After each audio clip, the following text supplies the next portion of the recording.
Hi friends, ధీరజ్కి విడాకుల notice పంపించిన భద్రావతి చెంప పగలగొట్టి ధీరజ్ దగ్గరికి వెళ్ళిపోయిన ప్రేమ. ఇదంతా ఎలా జరుగుతుందో తెలుసుకోవాలనుకుంటే వీడియోని పూర్తిగా చూసేసేయండి.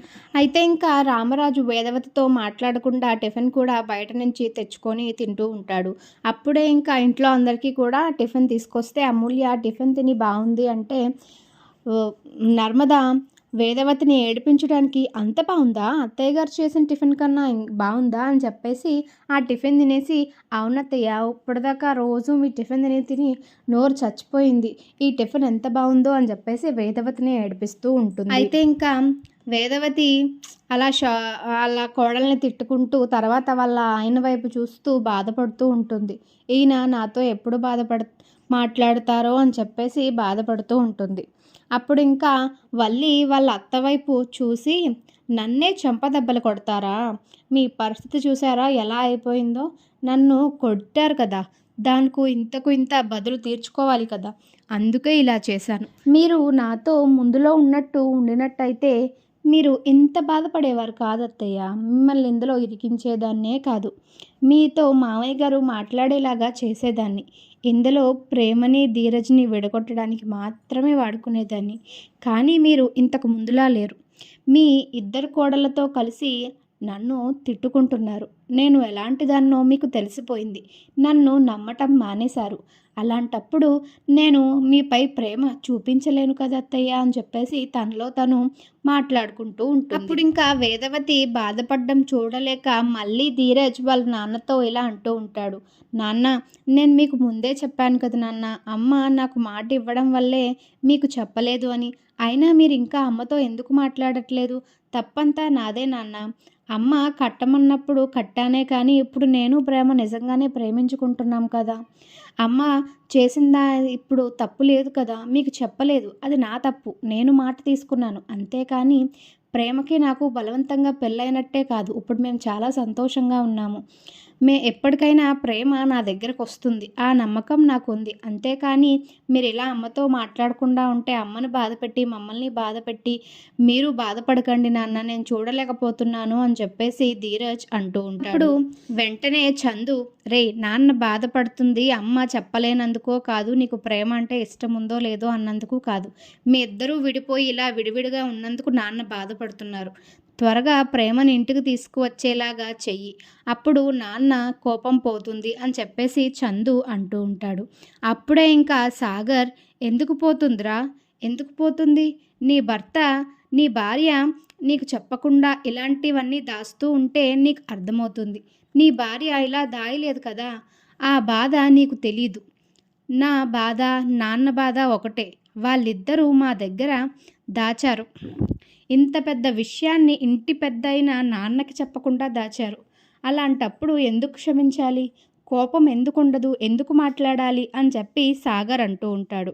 అప్పుడే ఇంకా నర్మద, నువ్వు అగ్నిలో ఆర్జం పోయకు సాగర్, నువ్వు అసలు ఏం మాట్లాడాలనుకుంటున్నావు, నన్ను అనాలనుకుంటే నన్ను డైరెక్ట్గాను, అంతేగాని ఎందుకు వీళ్ళ మధ్యలోకి వస్తున్నావు, మామయ్య గారు అత్తయ్య గారి విషయం నీకెందుకు, వాళ్ళిద్దరి విషయం వాళ్ళు చూసుకుంటారు, కానీ నువ్వు నన్ను అనాలనుకుంటే డైరెక్ట్గా అను, కానీ ఇలా వాళ్ళని అడ్డు పెట్టుకొని అనవలసిన అవసరం లేదు అని చెప్పేసి అంటూ ఉంటుంది నర్మద. అప్పుడు ఇంకా గొడవలు పడుతున్న ఇద్దరిని చూసి వల్లి, పడండి, ఇంకా గొడవలు పడండి, మీ ఇద్దరూ కూడా విడిపోయి ఈ నర్మద కూడా ఇంట్లో నుంచి బయటకు వెళ్ళిపోవాలి, అదే నాకు కావాలి, అంతే, ఈ ఇంటికి మహారాణిని అవుతాను నేను, అప్పుడు ఈ ఇంటిని ఒంటి వేలతో ఆడిస్తాను అని చెప్పేసి వల్లి అనుకుంటూ ఉంటుంది. అప్పుడే ఇంకా అందరూ టిఫిన్ చేసి బయటకు వెళ్తూ ఉంటే ధీరజ్ ఆలోచిస్తూ ఉంటాడు వాళ్ళ అన్నయ్య చెప్పిన మాటలు. ప్రేమని ఎలా ఇంటికి తీసుకురావాలి, ప్రేమ ఇంటికి రావాలి, నేను మాత్రం ఉండగలనా ఏంటి ప్రేమ లేకుండా, ప్రేమ ఇంటికి వస్తేనే నాన్న అమ్మతో మాట్లాడతారు అని చెప్పేసి అనుకుంటూ ఉంటాడు.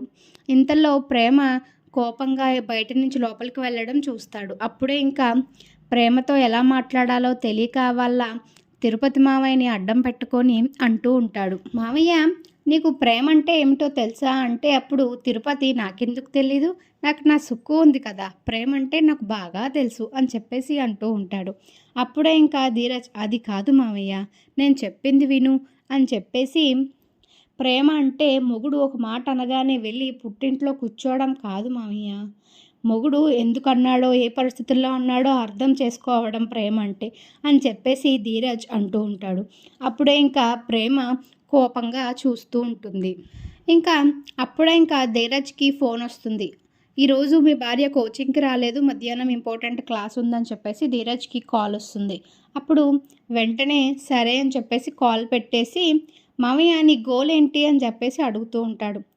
గోల్ ఏంట్రా అంటే, నీ లక్ష్యం మామయ్య, నువ్వేమవ్వాలనుకుంటున్నావు, నువ్వేమవ్వాలని కలలు కన్నావు అని చెప్పేసి అంటూ ఉంటాడు. కలలు కంటే సరిపోదు మామయ్య, అది నిలబెట్టుకోవాలన్న పట్టుదల ఉండాలి. ఏదో మొగుడుతో చిన్న గొడవ అయ్యి పుట్టింట్లో కూర్చొని కలల్ని పక్కన పెట్టేయడం కాదు అని చెప్పేసి ధీరజ్ అంటూ ఉంటాడు. అప్పుడే ఇంకా ఆ మాటలకి ప్రేమ వాళ్ళ అత్త దగ్గరికి వెళ్ళి, అత్త నేను కోచింగ్కి వెళ్తున్నాను, ఇప్పుడే వెళ్ళాలి, ప్లీజ్ ఒప్పుకోండి అత్త అని చెప్పేసి అడుగుతూ ఉంటుంది.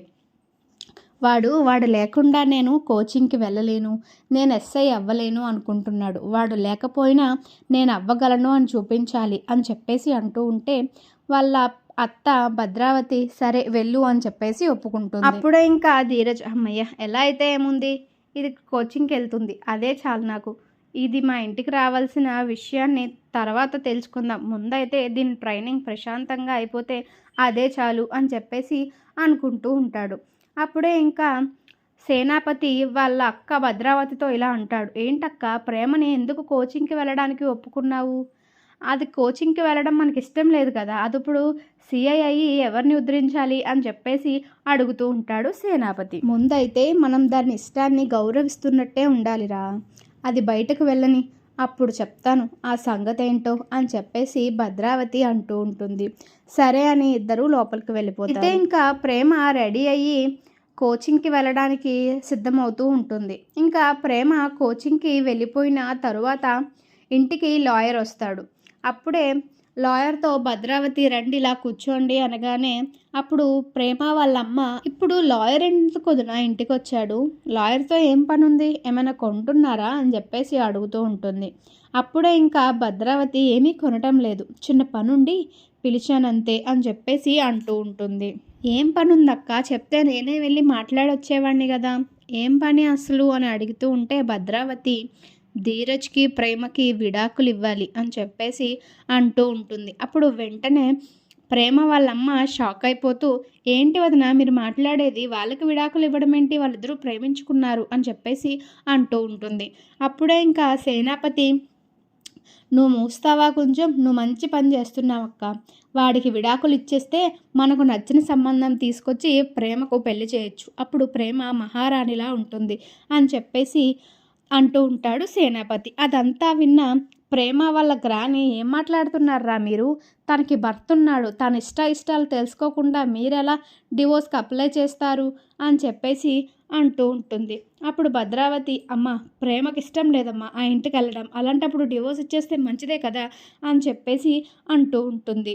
విశ్వ అమూల్యతో మాట్లాడి ప్రేమ ధీరజ్ కలవడానికి ఏదోలాగా ప్లాన్ చేయాలి అని చెప్పి అనుకుంటూ ఉంటాడు. అప్పుడే ఇంకా అమూల్య వస్తూ ఉంటుంది. అమూల్య నీతో కొంతసేపు మాట్లాడాలి అమూల్య అనగానే, నువ్వు నా దారికి అడ్డు రాకు వెళ్ళిపో అని చెప్పి అంటూ ఉంటుంది. అప్పుడే అమూల్యని విశ్వాన్ని చూసిన సాగర్, రే ఎందుకురా నా చెల్లిని మళ్ళీ ఏడిపిస్తున్నావు, నీ మీద కేసు వెనక్కి తీసుకోవడమే మేము చేసిన తప్పురా అని చెప్పేసి కొడుతూ ఉంటాడు.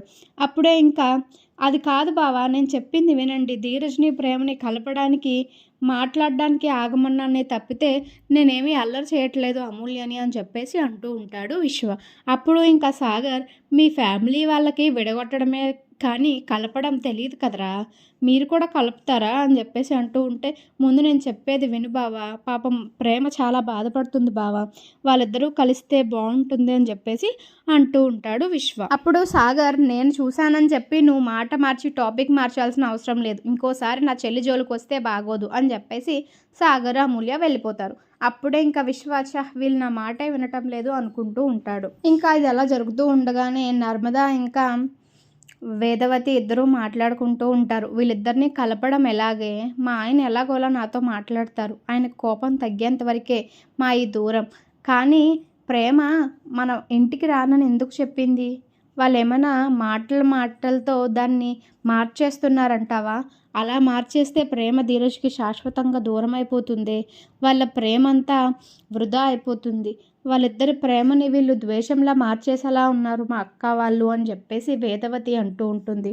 అప్పుడే ఇంకా నర్మద, మీరు బాధపడకండి అత్తయ్య, మనం ఏదో ఒకటి చేద్దాం అని చెప్పేసి అని మాట్లాడుకుంటూ ఉంటారు. ఇంకా అలా మాట్లాడుకుంటూ ఉంటే ఇంటికి ధీరజ్ పేరు మీద పోస్ట్ వస్తుంది. ఏంటా అని చెప్పేసి ధీరజ్ ఓపెన్ చేసి చూస్తూ ఉంటే అది డివోర్స్ నోటీస్ అని తెలుస్తుంది. వెంటనే ఇంకా ధీరజ్ ప్రేమ దగ్గరకు వెళ్ళి, ఏంటిది, ఈ నోటీస్ ఏంటి అని చెప్పేసి అడుగుతూ ఉంటే, ఏంటి ఆ నోటీస్ అని చెప్పేసి ప్రేమ అంటూ ఉంటుంది. అప్పుడే భద్రావతి డివోర్స్ నోటీస్ అని చెప్పి అంటూ ఉంటే ప్రేమ షాక్ అయిపోతూ ఉంటుంది. వెంటనే ప్రేమ భద్రావతి చెంప పగలగొట్టి ధీరజ్ దగ్గరికి వెళ్ళిపోతుంది. చూసారు కదా ఫ్రెండ్స్, వీడియో నచ్చినట్లయితే లైక్ చేసి షేర్ చేసి మా ఛానల్ని సబ్స్క్రైబ్ చేసుకోవడం మాత్రం అస్సలు మర్చిపోకండి.